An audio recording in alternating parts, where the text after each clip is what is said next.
여러분, 로켓이 발사대에 딱 서 있으면 끝난 것처럼 보이죠?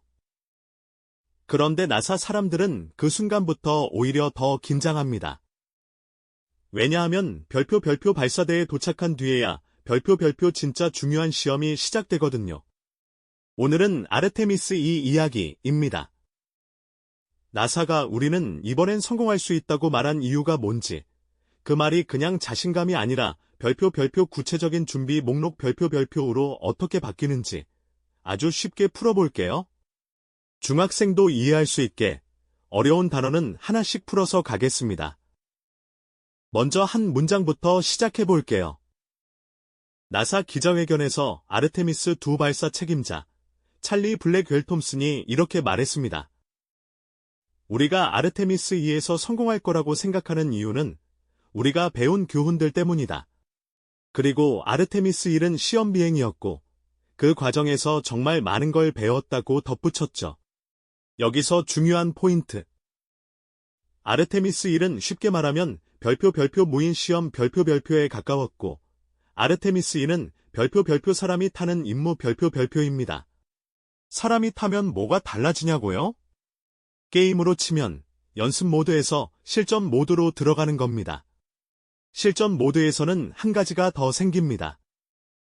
바로 별표 사람의 안전 별표. 그래서 준비가 훨씬 더 촘촘해져요. 자, 이제 현장으로 가봅시다. 아르테미스 2의 로켓은 SLS라고 부릅니다. 이건 스페이스 론치 시스템의 줄임말인데 그냥 나사의 초대형 달 로켓이라고 생각하면 됩니다. 그리고 그 위에 올라가는 우주선이 어라이언입니다. 사람이 타고 달 근처까지 다녀오는 캡슐 같은 우주선이죠. 이 SLS와 오리온이 어디에 있었냐면 케네디 우주센터, KSC에 베이비라는 건물에 있었습니다. 베이비는 비이켈 어셈블리 빌딩, 말 그대로 별표 로켓 조립 공장 별표 같은 곳이에요. 엄청 큰 실내에서 로켓을 세워서 조립하고 점검하는 장소죠. 기사에 따르면 토요일 오전 7시 1분, 미국 동부시간, SLS와 오리온이 그 베이비를 출발했습니다. 그리고 거의 정확히 12시간 뒤에 발사대에 도착했어요. 여기서 질문 하나. 그냥 큰 로켓을 12시간 동안 옮긴 거네? 맞아요. 그런데 왜 이게 뉴스가 되냐? 로켓은 단순히 커다란 물건이 아닙니다. 로켓은 별표 수만 개 부품이 연결된 살아있는 기계 별표예요. 옮기는 동안 흔들릴 수도 있고, 기온이 달라질 수도 있고, 작은 진동이 누적될 수도 있습니다. 그래서 발사대에 도착하면 나사가 제일 먼저 하는 일이 있어요. 잘 도착했네. 사진 찍자. 가 아니라. 자, 이제부터 연결 확인 들어간다, 입니다. 발사대에 도착하면 로켓은 혼자서 발사할 수 없어요. 여러분도 스마트폰을 예로 들어봅시다. 스마트폰이 멀쩡해 보이는데도 충전이 안 되면? 통신이 안 되면? 전원이 불안정하면? 그 순간부터는 아무것도 못하죠. 로켓도 똑같습니다. 발사대에서는 로켓이 별표 지상 시스템 별표과 연결돼야 합니다. 여기서 지상 시스템은 뭐냐면 발사대 주변의 모든 장치들이에요. 전기, 냉각, 통신, 센서 확인, 컴퓨터 연결. 이런 것들이 전부 포함됩니다. 기사에서 블랙 웰톰슨이 말한 첫 번째 준비가 바로 이거예요. 별표 지상 시스템과 연결. 별표 연료, 추진제, 시스템과 연결. 별표 발사 관제실, 파이어링 룸과 연결. 별표 그리고 연결이 제대로 됐는지 검증. 쉽게 말하면 이런 겁니다. 로켓, 나 준비됐어. 지상 장치, 진짜. 그럼 내 상태를 내가 읽어볼게. 관제실, 좋아. 통신 잘 들리나? 센서 값 정상인가? 연료 장치, 밸브 열어도 돼? 압력 괜찮아? 이 대화가 한 번에 매끄럽게 이어져야 발사 준비가 진행됩니다.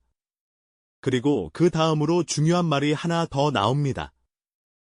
Everything will also need to be powered on. 모든 걸 켜야 한다. 전원을 넣어야 한다. 여기서 여러분, 전원 버튼 하나 누르는 게 뭐가 어렵냐고 생각할 수 있어요. 그런데 로켓에서 전원을 넣는다는 건 단순히 불을 켜는 게 아닙니다. 전원을 넣는 순간부터 별표 센서들이 동시에 깨어나고 별표 수많은 데이터가 쏟아지고 별표 컴퓨터들이 서로 신호를 주고받고 별표 작은 오차도 바로 표시됩니다. 이때부터 로켓은 전시품이 아니라 작동 중인 시스템이 됩니다. 즉, 문제도 이때부터 본격적으로 드러나요. 그래서 나사는 전원을 켠 뒤에 이렇게 생각합니다. 문제가 있을 수 있다. 그걸 지금, 여기서, 정확히 잡아내야 한다. 그 다음에 등장하는 장치가 있습니다. 이름부터 좀 멋있죠? 별표 승무원 접근 암, 크루 억세스 AM, 별표. 이게 뭐냐면 우주 비행사들이 오리온 우주선까지 들어갈 수 있게 해주는 별표 다리 별표 같은 구조물입니다. 발사대에 세워진 로켓 옆으로 팔처럼 뻗어 있어서 그 위를 걸어서 우주선 입구로 들어가요. 근데 이걸 왜 시험하느냐? 사람이 타는 임무에서는 탑승 자체가 아주 중요한 절차입니다. 예를 들어, 별표 다리가 제대로 움직여야 하고, 별표 고정이 확실해야 하고, 별표 문이 열리고 닫히는 과정이 매끄러워야 하고, 별표 비상시에는 즉시 철수할 수 있어야 합니다. 기사에 따르면 이 승무원 접근 암은 별표 테스트 스윙 별표 그러니까 시험 삼아 움직여보는 과정을 거칩니다. 잘 움직이냐, 부드럽게 가냐, 멈출 때 흔들림은 없냐 같은 걸 확인하는 거죠. 여러분이 학교에서 대형 문을 밀어봤을 때 문이 삐걱거리거나 잘 안 닫히면 불안하잖아요? 그런 불안이 발사대에서 생기면 안 됩니다. 발사대는 감으로 움직이는 곳이 아니라 절차로 움직이는 곳이니까요. 이제 오늘 이야기의 핵심, 가장 중요한 장치가 나옵니다. 별표 비상 탈출 시스템, 이머전시 이그레스 시스템, 별표 기사에서는 바구니, 베스키트, 시스템이라고 설명합니다. 이게 뭐냐면요. 발사 직전에 문제가 생겼을 때 우주 비행사들이 로켓에서 별표 빨리 멀어질 수 있게 별표 해주는 탈출 장치입니다. 마치 높은 건물에서 화재가 나면 비상계단으로 내려가는 것처럼 발사대에서도 최악의 상황을 대비한 길이 꼭 있어야 해요. 왜 이런 게 필요하냐? 발사 직전에는 로켓에 연료가 들어가 있고 전기 시스템도 다 켜져 있고 주변이 아주 민감한 상태입니다. 그때 작은 이상 신호 하나가 뜨면 즉시 중단을 해야 할 수도 있어요. 사람이 타고 있으니까요. 그래서 나사는 이 비상 탈출 시스템을 구성하고 실제로 점검합니다. 그리고 기사에 따르면 아주 중요한 장면이 하나 있어요. 우주 비행사들이 두 번째 카운트다운 시연 테스트, 카운트다운 데몬스트레이션 테스트에 직접 참여하는데 그 안에 별표 비상 탈출 시스템을 직접 걸어 내려가며 확인, 옥다운, 별표하는 과정이 포함된다는 겁니다. 이게 왜 중요하냐면 종이에 적힌 탈출 절차와 사람이 실제로 걸어 내려가 보는 건 완전히 다르거든요. 별표 발이 어디에 걸리는지, 별표 손잡이는 잡기 쉬운지, 별표 동선이 좁지 않은지, 별표 장비를 착용한 상태에서도 가능한지, 별표 긴장한 상태에서도 안전한지, 이런 건 실제로 해봐야 합니다. 여러분도 학교에서 대피 훈련 해보죠? 그게 귀찮아 보여도 막상 실제 상황이 오면 그 훈련이 생명을 살립니다. 발사대도 똑같아요. 자, 여기까지 들으면 이런 질문이 나옵니다. 준비할 게 너무 많네? 그럼 날짜를 딱 정해두고 하면 되지 않나? 그런데 기사에서 블랙 웰 톰슨은 구체적인 시간표를 자세히 공개하지 않았습니다. 이유는 간단합니다. 관계자들이 계속 말하듯 별표 이번 임무는 개발 성격이 강해서 일정이 유연해야 별표 하기 때문입니다. 여기서 유연하다는 말을 오해하면 안 돼요. 유연하다는 건 대충 한다가 아닙니다. 유연하다는 건 문제가 나오면 그 문제를 해결할 시간을 남겨둔다는 뜻이에요. 로켓은 새로운 기술과 새로운 조합이 많을수록 예상 못한 문제가 나올 확률이 높습니다. 그리고 나사가 말한 핵심은 이겁니다. 아르테미스 1에서 배운 걸 아르테미스 2에 그대로 적용하겠다. 그 배움이란 게 뭘까요? 별표 어떤 연결에서 시간이 더 걸렸는지, 별표 어떤 점검이 예상보다 까다로웠는지, 별표 어떤 절차는 사람까지 포함해야 완성되는지, 별표 어떤 통신 테스트가 민감했는지, 별표 현장에서 어떤 변수가 나타났는지, 이런 것들이 전부 교훈입니다. 그리고 그 교훈은 멋진 말이 아니라 별표 체크리스트 별표로 변합니다.